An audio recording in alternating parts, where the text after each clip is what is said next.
अमृता, हो हो, मला माहिती आहे तुझा प्रश्न काय आहे. तर आपली जी मराठी वर्णमालेची चविष्ट सफर चालू झालेली आहे त्यातील आजचं अक्षर आहे य.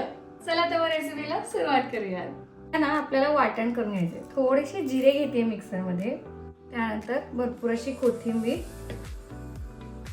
थोडंसं खोबरं. आता हे मिक्सर मध्ये बारीक करून घेऊया.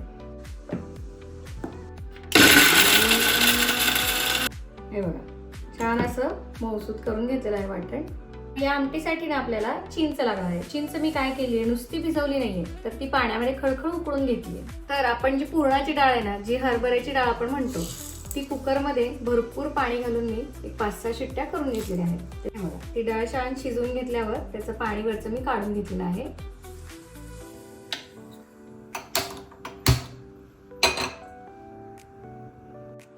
थोडंसं तेल घ्यायचंय.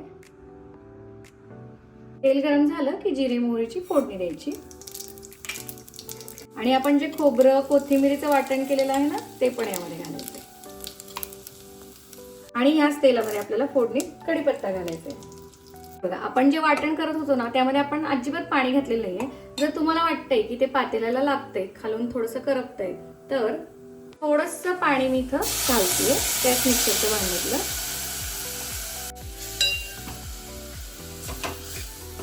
किंचित अशी हळद, लाल तिखट, काळं तिखट, हे मिक्स करायचं मसाल्यामध्ये सगळं.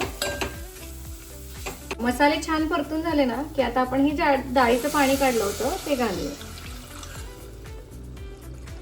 तर मी जी चिंच उकळून घेतली होती ना पाण्यामध्ये, ती गाळून घेणार आहे. मग काय होईल, चिंचेचा जो चोथा आहे तो आमटीमध्ये जाणार नाही. थोडासा गूळ घालते मी इथे,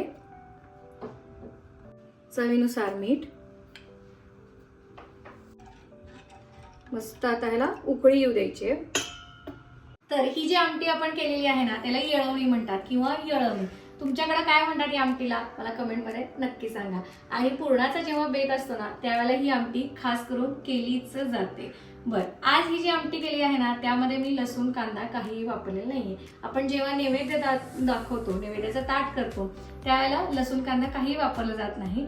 त्यामुळे आपण जे वाटण केलं होतं ते फक्त खोबरा आणि कांदा वापरून केलं होतं. आणि ह्या आमटीमध्ये आपण खास चिंच गोड अशी आंबट गोड आमटी केलेली आहे. जेव्हा पुरण तयार होईल ना, तेव्हा या आमटीमध्ये थोडंसं पुरण पण घालायचंय, मस्त चव येते. आणि समजा जर तुम्ही इतर वेळेस करत असाल तर छानपैकी कांदा लसूण घातला, वाटणमध्येच घालायचं बरं का. थोडासा कांदा लसूण परतून घ्यायचा गॅसवर आणि मस्त थंड झाला की वाटणातच घालायचा आणि तशीच आमटी सेम प्रकारे करायची. नुसतं पाणी नाहीये डाळीचे, छान असं पुरण वगैरे घातल्यामुळं दाटसरपणा आलेला आहे.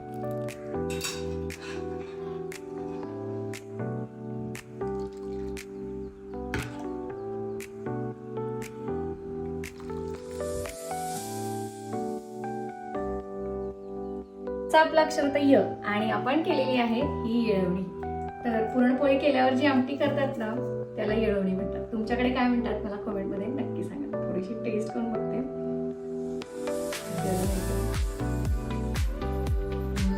सुंदर. मला तर ही आमटी ना मस्त आमटी भात आणि कुरड्या असल्या ना आवडते. तुम्हाला कशी आवडते कमेंट मध्ये नक्की सांगा. आणि आपली मराठी वर्णमालेची जी चविष्ट सफर चालू झालेली आहे, तुम्ही जर अजून युट्यूबवर चॅनलला सबस्क्राईब केलं असेल तर ही जर्नी करण्यासाठी चॅनलला नक्की सबस्क्राईब करा आणि इंस्टाग्रामवर फॉलो करायला विसरू नका. धन्यवाद.